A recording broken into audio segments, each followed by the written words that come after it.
Have you ever felt like certain people treat you less like a human being and more like an emotional vending machine? They come to you whenever they're having a bad day, pushing buttons, taking your time, draining your energy, and stealing your peace while giving nothing back in return. And the moment you set a boundary, they act as if it's just a suggestion, as if you don't even have the right to protect yourself. But here's the harsh reality. If you keep allowing it, you end up exhausted, running on survival mode, and wondering why every interaction leaves you feeling empty. It's not because you're weak, it's because you've been conditioned to give and give until there's nothing left. I once worked with a woman, let's call her June. She was in her mid-60s, sweet, loyal, the kind of person who always baked cookies for her neighbors and never said no to a family favor. But one day something shifted. Her daughter came to borrow money, not once, not twice, but for the fourth time in a single month. And of course, there was no intention to pay it back. That's when June finally saw it clearly. This wasn't love. This was entitlement disguised as family. And maybe you've felt that too. Maybe it's not money. Maybe it's your time, your emotional support, your energy. People keep taking, and deep down, you know something's wrong. So let me ask you, how many times have you walked away from a conversation feeling drained instead of supported?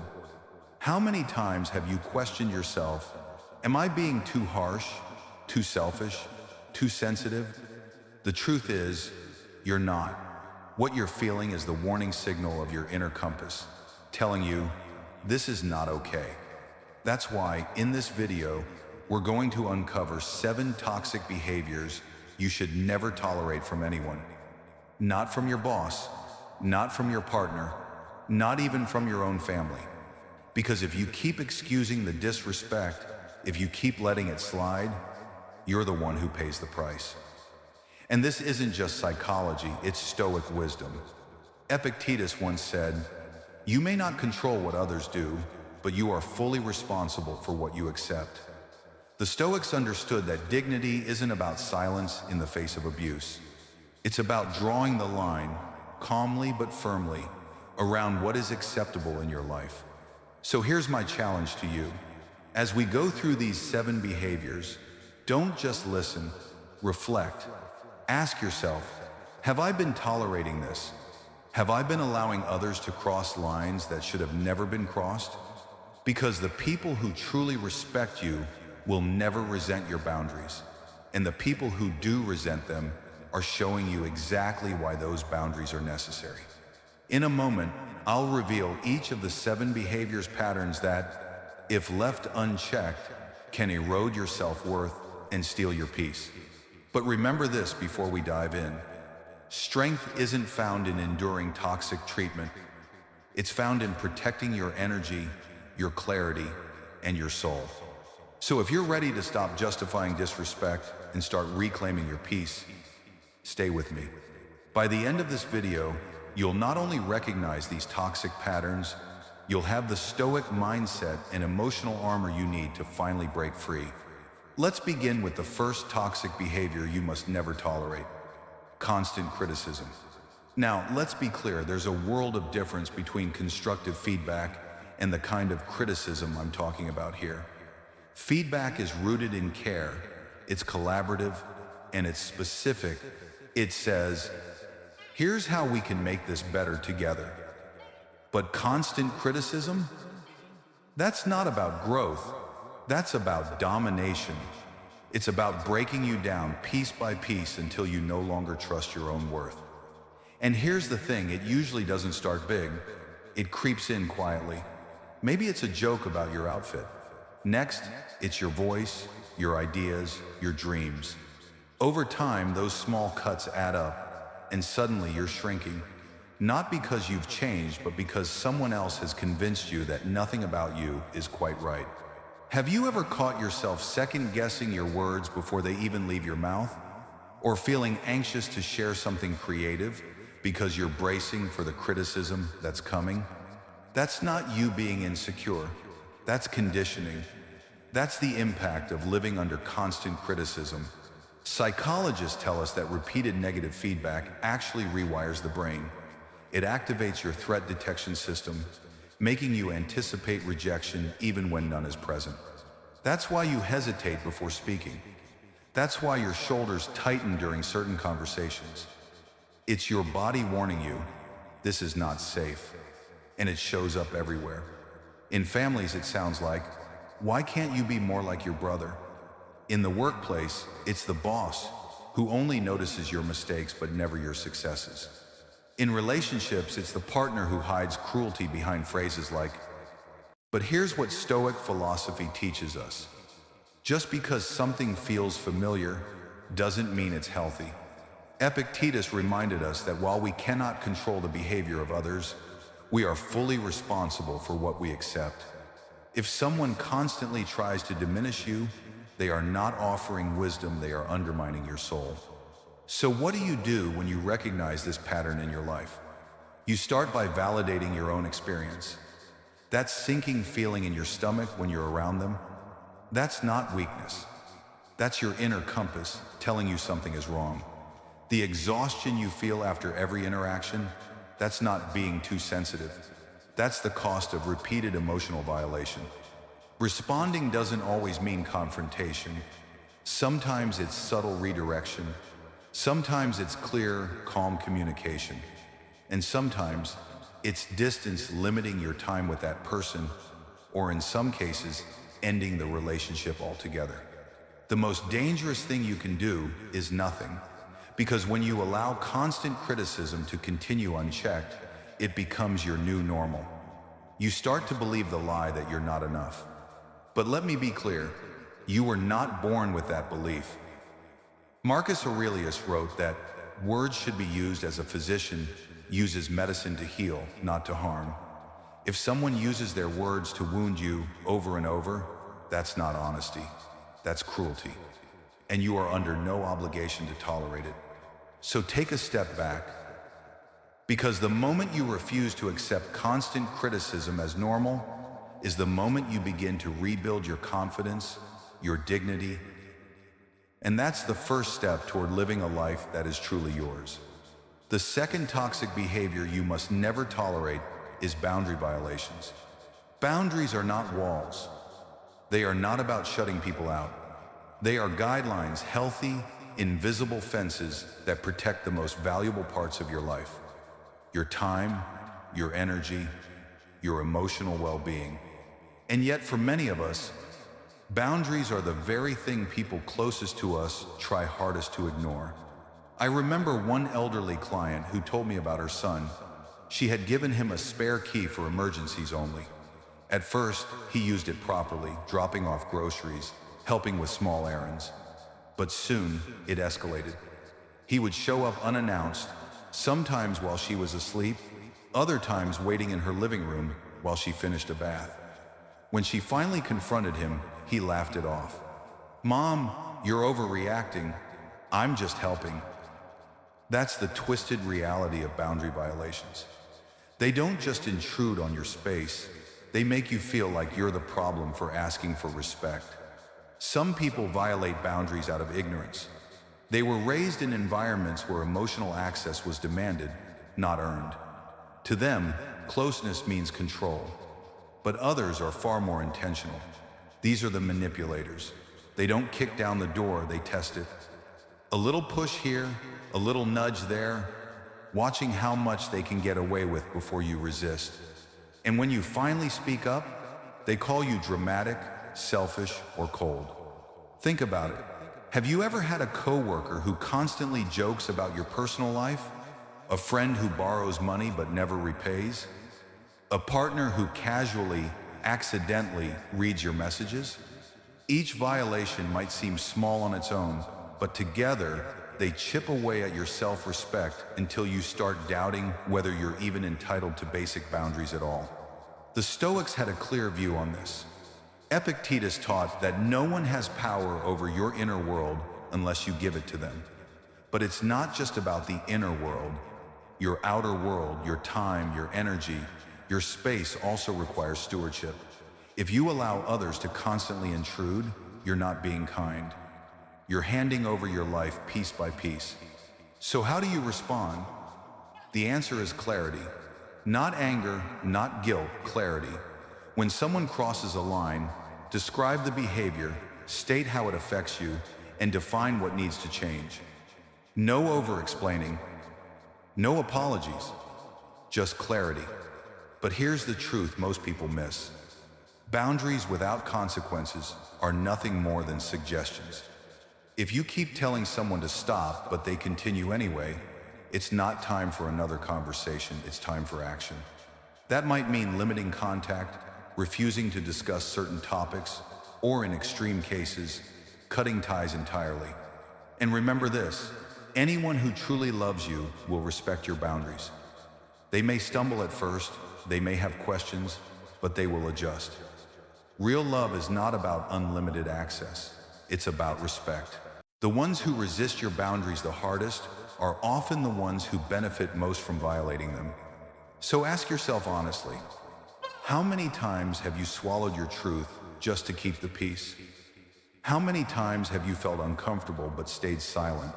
That might have been necessary once, but it is no longer acceptable now. Your space is sacred, your peace is not optional, and your boundaries are not negotiable. From a Stoic perspective, holding your boundaries isn't about shutting people out. It's about governing yourself with wisdom and dignity. Marcus Aurelius reminded himself daily to guard his mind and soul from intrusion. You must do the same with your life. So the next time someone laughs off your rules or calls you selfish for drawing the line, remember, it's not selfish to protect what's yours. It's self-respect. And if you don't enforce your boundaries, no one else will. The third toxic behavior you must never tolerate is manipulation and gaslighting. Unlike other forms of abuse, manipulation doesn't kick down the door. It sneaks in quietly. It doesn't scream, it whispers. And the most dangerous part? It makes you question not just what happened, but your very ability to trust yourself. Let me give you an example. Imagine sharing your feelings with someone only to hear, "You're being too sensitive," or you call them out on something they clearly said and they fire back. "I never said that. You always twist my words." These phrases don't simply disagree with you, they erase you. And if you hear them often enough, you start second-guessing everything. Did it really happen? Am I imagining this? Is it me? That's the power of gaslighting. Over time, you stop trusting your memory, your instincts, your intuition. You hand over your clarity in exchange for peace, and one day you realize you no longer know if you're allowed to feel what you feel. Psychologists have found that long-term victims of gaslighting lose their ability to distinguish between intuition and anxiety.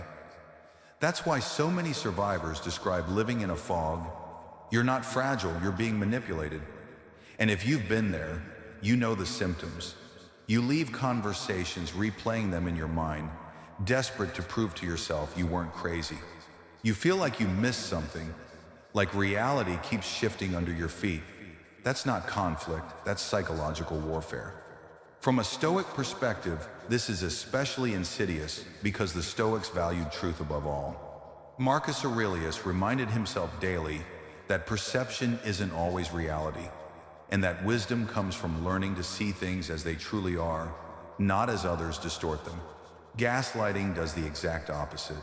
It warps your perception so skillfully that you begin to rely on the abuser's version of reality more than your own. So how do you fight back? Here's the first truth you must accept. You don't win arguments with a gaslighter. Why? Because they're not looking for resolution, they're looking for control. The more you try to explain your side, the more material they have to twist against you. Instead, step into observation. Keep a journal. Write down conversations. Note the contradictions. This isn't about building a case against them. It's about reconnecting with your own reality. Your words on paper will remind you of what's real when someone else is trying to erase it. Second, test your perceptions. Talk to someone outside the fog, a trusted friend, a counselor, someone with no stake in the manipulation. When they validate your experience, and they will, you'll begin to see just how far you've been pulled away from the truth. And finally, set consequences. Not threats, not shouting matches, boundaries with doors. When the gaslighting repeats, and it will, you don't need another debate. You need distance.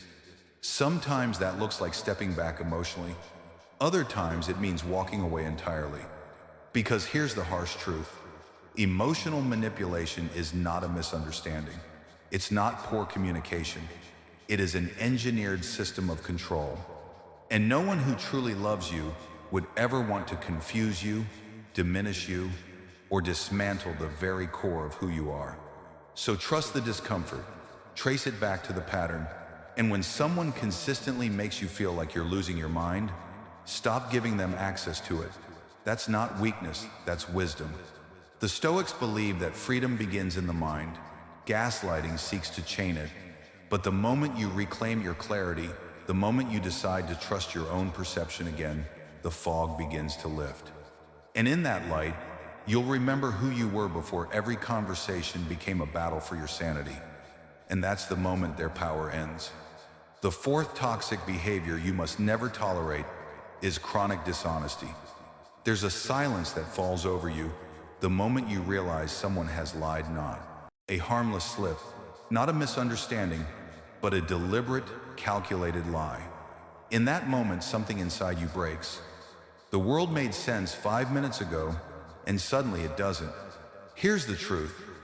Dishonesty doesn't just destroy trust in the other person, it begins to erode your trust in yourself. Because every time someone lies to you, you start to question your own memory, your intuition, even your judgment.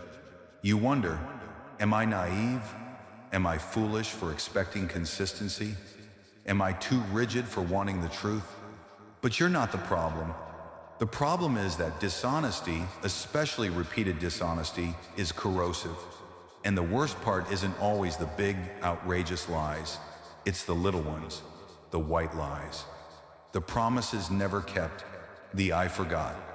The half-truths that almost line up but never quite.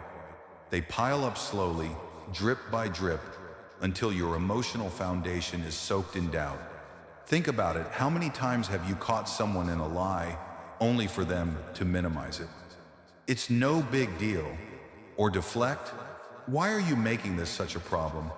Or worse, twist it back on you. If you loved me, you wouldn't question me so much. And let's be honest, we live in a culture that often normalizes deception. People call it avoiding drama or protecting someone's feelings. But the Stoics would call it what it is, a failure of character. Seneca wrote that truth is the first lesson of friendship. Without truth, there is no genuine connection, only the illusion of one. Marcus Aurelius believed honesty wasn't just a moral duty, it was a discipline, a daily practice. For the Stoics, a person who cannot be truthful cannot be trusted to grow. So what do you do when dishonesty becomes a pattern in your life? You stop listening to words and you start watching actions. Do they change or do they repeat? Is there genuine accountability or is it only temporary guilt, followed by more of the same? Because when words and actions don't align, the Stoics give us a simple principle. Believe the actions. And here's the part that's hard to swallow. You cannot fix someone else's dishonesty. Their lack of truth is not your project, and it is not your burden to carry. The moment you make their lies your responsibility, you place yourself in a prison of emotional labor that they will never repay. Instead, you start protecting your clarity. You limit your exposure. You set clear expectations. And if the lies continue, you enforce consequences. That may look like creating distance. It may look like separation. It may look like silence. But it must look like something. Because the only thing worse than being lied to is staying in a place where truth never shows up. Remember this. You deserve consistency. Not perfection, but honesty. Not empty reassurances, but real accountability. And when that's not present, it's not your job to adapt to dishonesty, it's your job to leave it behind. Dishonesty isn't just about morality, it's about mental health. Without truth, you don't just lose trust in them, you lose parts of yourself. And those are pieces you may never fully get back. So let me be crystal clear. Don't let dishonesty steal one more piece of your peace. Not again. The fifth toxic behavior you must never tolerate is disrespect disguised as jokes. It usually begins subtly. Someone makes a comment at your expense, everyone laughs, and you feel your cheeks burn. Maybe you force a smile to keep things smooth. Maybe you even laugh along to avoid looking too sensitive. But deep down, something tightens in your chest. You know the difference between being included in a joke and being the target of one. And when you finally gather the courage to speak up, what happens? They throw their hands in the air. Relax, I was just joking. Or worse, you know I'm just being honest. But let's call it what it is, humiliation, not humor. I once worked with a woman named Carol, a retired librarian in her 70s. For decades, she shrugged off her brother's biting comments. He joked about her weight, her home, her divorce, always with a smirk, always followed by, "Come on, I'm just being real." But one holiday dinner changed everything. He made a cruel remark about her ex-husband, and Carol told me, "It wasn't the insult that broke me. It was realizing I had spent my whole life letting someone sharpen their tongue on my back and calling it love." That's the insidious danger of these so-called jokes. They're not accidents. They are precision strikes to your dignity, cloaked in sarcasm or brutal honesty. And the social script forces you to laugh along, or else you're the problem. You're too emotional. You can't take a joke. But here's the truth. If the laughter only goes one way, it isn't humor, it's humiliation. And no one who truly cares about you will demand that you sacrifice your dignity for their entertainment. Now, there is such a thing as honesty delivered with kindness. That's not what we're talking about here. True honesty seeks to build up, not tear down. Marcus Aurelius said that words should be used like a physician uses medicine to heal, not to harm. But what masquerades as brutal honesty is rarely about truth. It's about control. So how do you respond when someone consistently wraps disrespect in the disguise of humor? First, stop laughing at what hurts you. The moment you chuckle along, you validate their cruelty. Second, name it. Calmly, without anger, say, "That felt disrespectful." No debate, no justification. Let the discomfort sit where it belongs, with them, not with you. And if it continues, escalate your boundary, not your voice. Step back, withdraw your energy, and if necessary, remove that person from your space. Because repeated disrespect, even when it comes wrapped in a smile, is no less real just because it's delivered with a punchline. Here's what you must remember. Proximity does not equal permission. Just because someone is a family member, a friend, or a partner doesn't mean they are entitled to degrade you. You do not owe anyone access to your insecurities for sport. The Stoics remind us that dignity is not up for debate. It is the foundation of a virtuous life. And when someone continually crosses that line, cloaking cruelty in comedy, it is your duty, not just your right, to defend that dignity. So the next time someone tells you to lighten up, remember this. Protecting your self-respect is not overreacting. It is clarity. And anyone who mocks that clarity is revealing their own lack of character. You're allowed to say, "That's not funny." You're allowed to say, "That's not love." And sometimes you're allowed to say nothing at all, simply walking away from those who mistake cruelty for connection. Because the people worthy of your presence are those who care about how their words land, not just what excuse they give after. The sixth toxic behavior you must never tolerate is emotional neglect. Now, this one often hides in plain sight.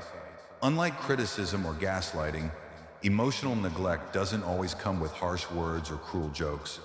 In fact, it often comes with silence, the kind of silence that leaves you feeling invisible. Picture this. You open up about something that's bothering you. Instead of listening, they change the subject. Or worse, they shrug and say, "You're overthinking it." Maybe you share a small victory, something you're proud of, and they barely acknowledge it. No smile, no support, just emptiness. At first, you tell yourself it's not a big deal, but over time, you start to wonder if your feelings matter at all. That's emotional neglect, and it can be just as damaging as overt abuse because it teaches you to doubt the value of your inner world. I've seen this happen in families.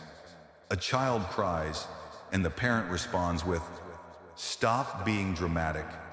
Or in marriages, where one partner consistently dismisses the other's worries, leaving them to carry the emotional load alone.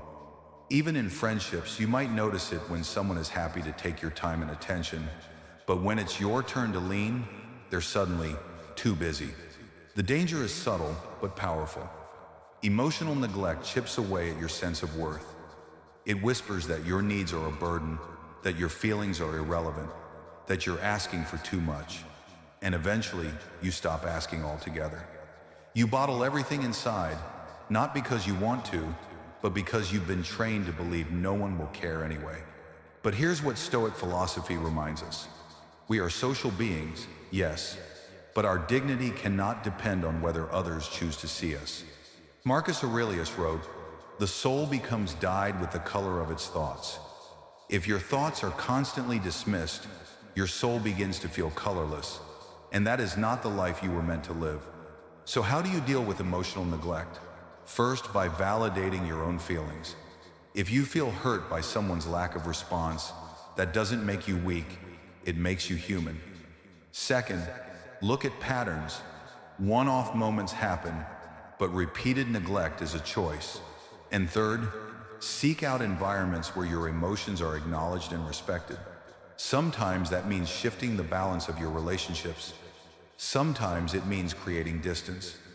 And let's be clear, enduring emotional neglect is not a test of strength. It's not noble to keep pouring into people who never pour back. Epictetus taught that freedom comes from not being enslaved to the demands or dismissals of others.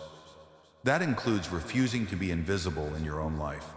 So ask yourself, when was the last time someone truly listened to you? When was the last time your joy was celebrated, your pain was acknowledged, without judgment or dismissal?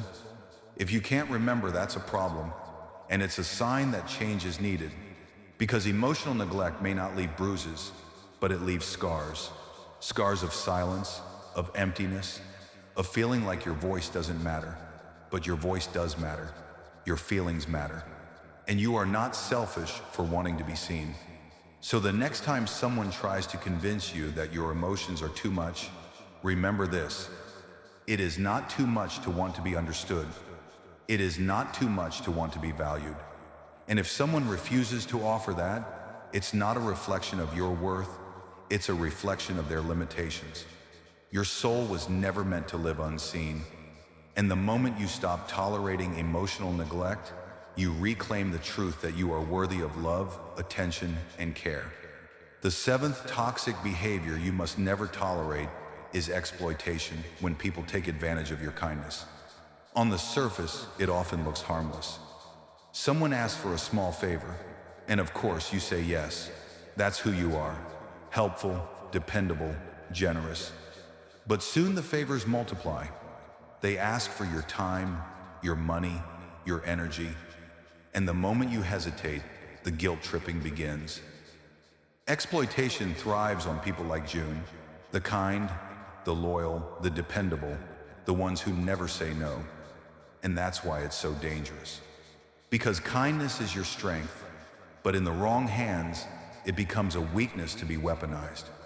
Think about the coworker who always piles their unfinished tasks on your desk, but somehow takes the credit when things go well.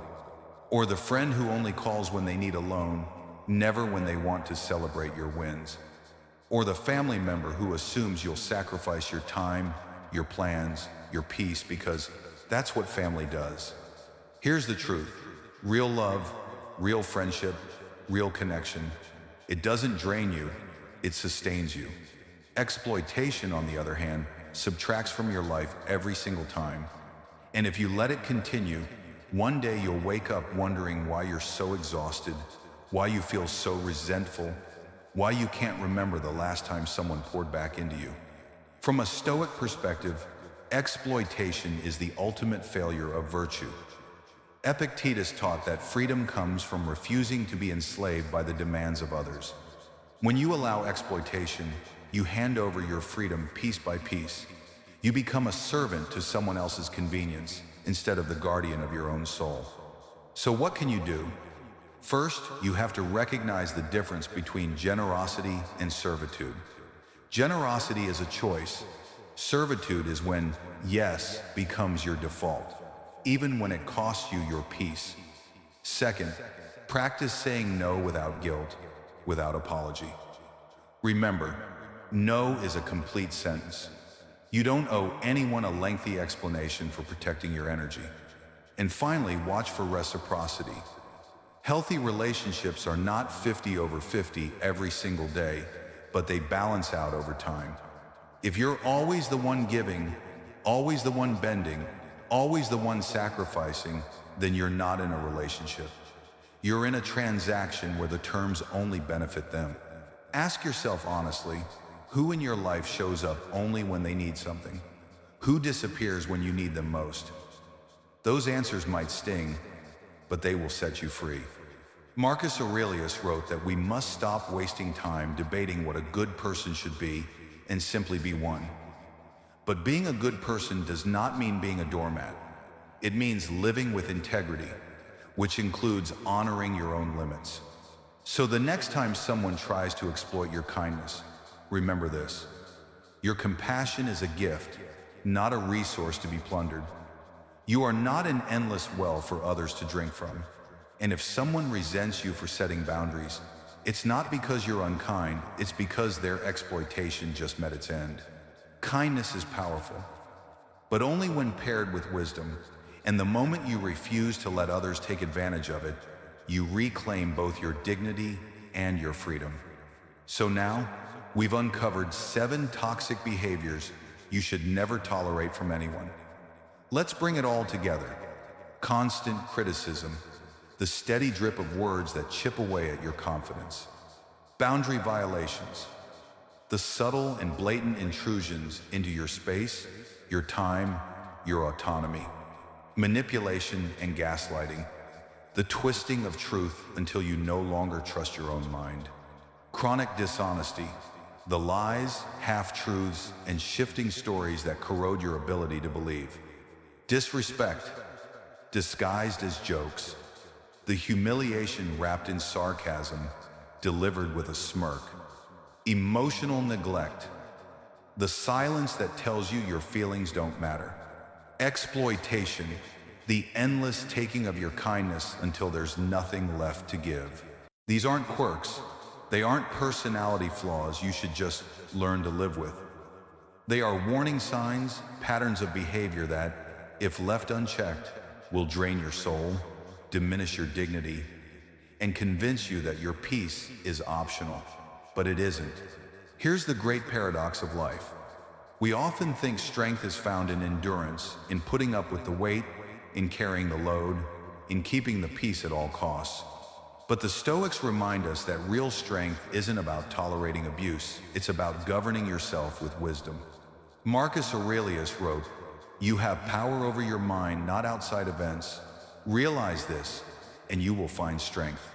Strength is found in drawing the line, in saying, "No more," in refusing to excuse behavior that steals your joy and erodes your worth. And let me be clear, setting boundaries, calling out disrespect, or walking away from toxic people does not make you cold. It makes you clear. It makes you free. Think about it. Every time you allow one of these behaviors without consequence, you're teaching 2 lessons. To the other person, you're teaching, "My boundaries are flexible." And to yourself, you're teaching, "My peace doesn't matter." Over time, that's not just exhausting, it's soul-crushing. So I want you to pause and ask yourself right now, which of these 7 behaviors have I been tolerating in my life? Where have I been silencing my truth just to keep the peace? And what will it cost me if I keep allowing it? Because the cost is real. It's your energy, your clarity, your self-respect. And once those things are gone, they're not easily rebuilt. But here's the good news. It only takes one decision to begin reclaiming them. One boundary firmly held, one no spoken without guilt, one toxic joke called out for what it really island, one manipulative game you refuse to play. These small acts of courage are how you start rebuilding a life that feels safe, strong, and authentically yours. The Stoics believed in living with dignity, in aligning your actions with virtue, and there is nothing virtuous about allowing others to trample your spirit. True kindness, true love, true strength, none of these require you to sacrifice your peace for someone else's comfort. So as you leave this video, remember this: your peace is not optional, your worth is not conditional, and your dignity is not negotiable. If a relationship, any relationship, subtracts more than it adds, that is not love. That is damage disguised as loyalty. And you deserve better than that. So take a breath, take a step, and take back your power. Because the life you're meant to live isn't one of constant exhaustion and quiet suffering.